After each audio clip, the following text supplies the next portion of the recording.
بسم اللہ الرحمن الرحیم۔ آیات درود و سلام کا شان نزول۔ امام قسطلانی نے المواہب المدینہ میں ایک لطیف بات لکھی ہے۔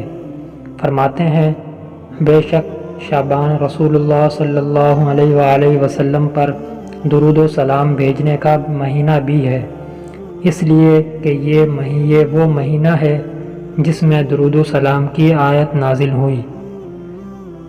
یہ آیات ماہ شعبان میں نازل ہوئی تو شعبان کا تعلق حضور صلی اللہ علیہ وآلہ وسلم کے درود و سلام کے ساتھ بھی ہے، اور اللہ تعالیٰ کی بخشش و مغفرت اور توبہ کے ساتھ بھی ہے۔ لہٰذا اس ماہ اور شب برات کی عبادت سے حضور صلی اللہ علیہ وآلہ وسلم کی بارگاہ سے بھی قربت نصیب ہوتی ہے، اور اللہ تعالیٰ کی بارگاہ میں بھی قرب نصیب ہوتا ہے۔ اعمال کا بارگاہ الہی میں پیش کیا جانا۔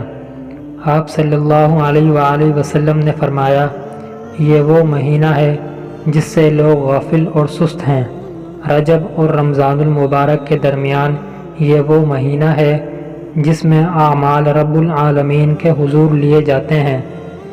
لہٰذا میں چاہتا ہوں کہ میرے اعمال اس حال میں اٹھائے جائیں کہ میں روزے سے ہوں۔ اس حدیث مبارکہ میں خود حضور نبی اکرم صلی اللہ علیہ وسلم نے اس ماہ کی فضیلت کا ایک راز یہ بھی بتا دیا کہ شعبان میں ہمارے اعمال اللہ تعالیٰ کی بارگاہ میں پیش کیے جاتے ہیں۔